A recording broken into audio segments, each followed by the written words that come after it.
Canadian unemployment rate rose steeply in 2008 and early 2009, largely due to the global financial crisis, hitting its peak in August 2009 at 8.7%, but has been on a gradual decline since then.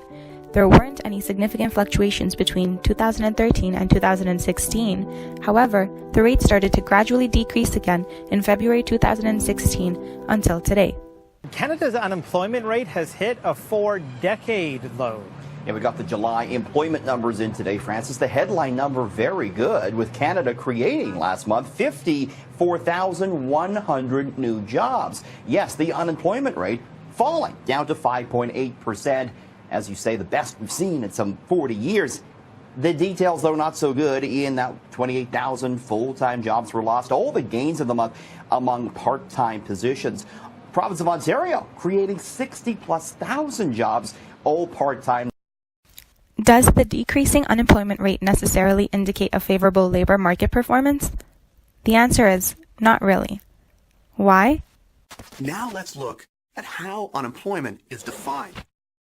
A person with a job is employed, but in the official definition, not everyone without a job is unemployed. Is a 6-year-old unemployed? Is a prisoner unemployed? What about a retiree? In each of these cases, the official answer is no. A person is counted as unemployed only if they're an adult, non-institutionalized civilian, without a job and actively looking for work. If a person without a job gives up looking for work, then they are no longer counted as unemployed.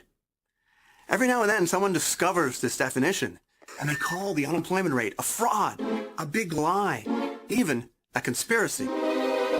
The unemployment rate is the number of people who are unemployed divided by the number of people in the civilian labor force, the employed plus the unemployed.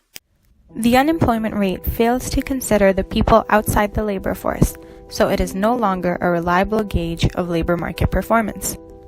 The unemployment rate can decrease for two reasons that imply very different performance. People are finding work, which is positive, or potential workers are dropping out of the labor force and not looking for work anymore, which is usually negative. Unfortunately, Canadian labor market fell into the second scenario. The labor force participation in October 2018 was detected as the lowest in the past 20 years.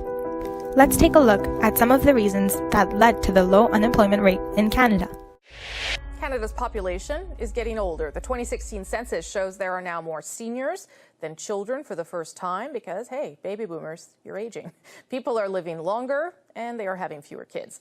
Statistics Canada projects the population gap will keep growing, and by 2061, there could be 12 million seniors compared to just 8 million children. That means more pension payouts, more health care, and a potentially shrinking workforce. According to Statistics Canada, in 2016, Canadians aged 55 and over accounted for 36% of the working age population. This went up from 30% in 2007 and noticeably higher than the average of 25% through the 1990s. The share of Canadians in this age group is projected to continue to increase and reach an estimated of 40% of the working age population in 2026. This is more specifically associated with the aging of the baby boom generation, which is the cohort of people who were born between 1946 and 1965. In 2016, this group was between the ages of 51 and 70. Population changes related to aging have labor market implications.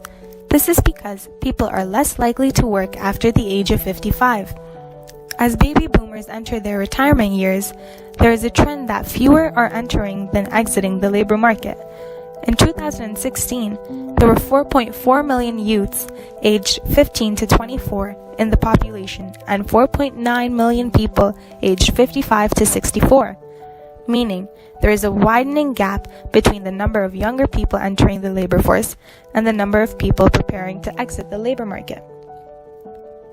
Although participation rates have recently increased among people aged 55 and over, This growth will not be enough to offset the negative effects of the declining share of the core age and youth population, whose participation rates are notably higher than those for individuals aged 55 and over.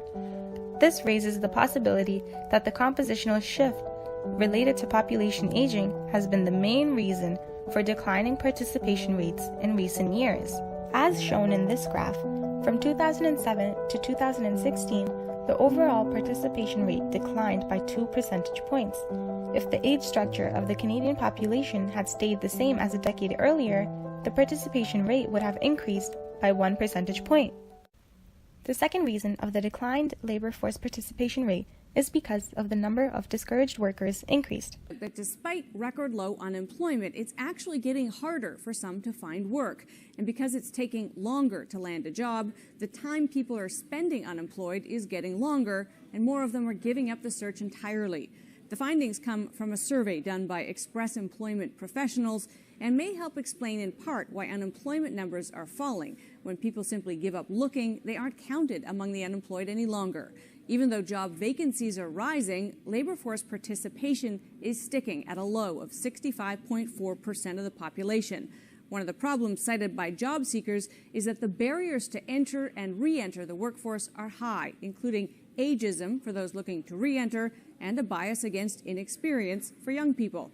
It's also not hard to imagine that while there may be vacancies in certain jobs, say nursing or engineering, acquiring the skills for those jobs isn't easy. A survey of unemployed Canadians aged 18 and over, excluding people who are retired, who chose to stay home, or were unable to work because of disability, found that Canadians' average duration of unemployment raised to 19 months, the highest level posted by the survey in 5 years. By comparison, in 2014, the average length of unemployment was 13 months. Meanwhile, 38% of respondents said that they have completely given up on looking for a job, compared with 32% in 2017. In addition, 58% of unemployed Canadians said that they feel Prime Minister Justin Trudeau's government is moving in the wrong direction. Only 22% of respondents said that they feel federal government had a positive impact on creating jobs. This is down from 34% in 2017.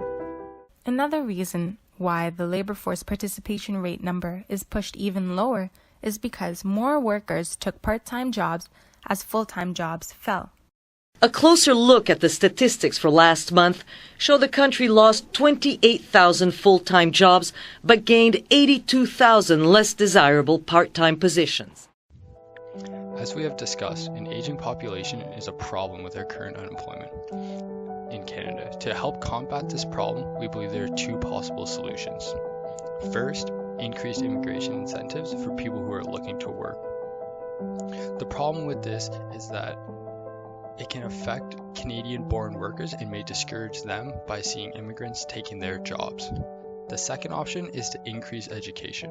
It is known that seniors with bachelor's degrees or higher remain more active in the labor market than those with only a high school education.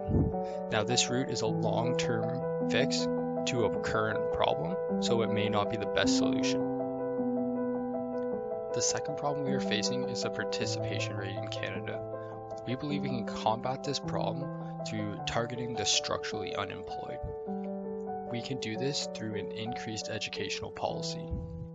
By increasing education, we hope that it will reduce the amount of time it takes for people to find jobs, as they'll be more qualified for more jobs overall. Our last issue is the quality of employment in Canada.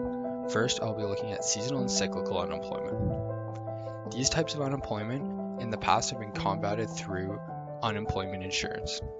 We believe unemployment insurance will help with this issue by increasing the benefits for those suffering from long-term cyclical unemployment, and those who have just graduated will help keep people in the labor force.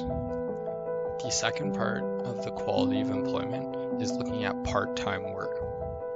We believe to reduce the amount of part-time jobs, the government should offer incentives to employers to hire full-time employees, thus reducing the amount of part-time workers and improving the quality of employment overall.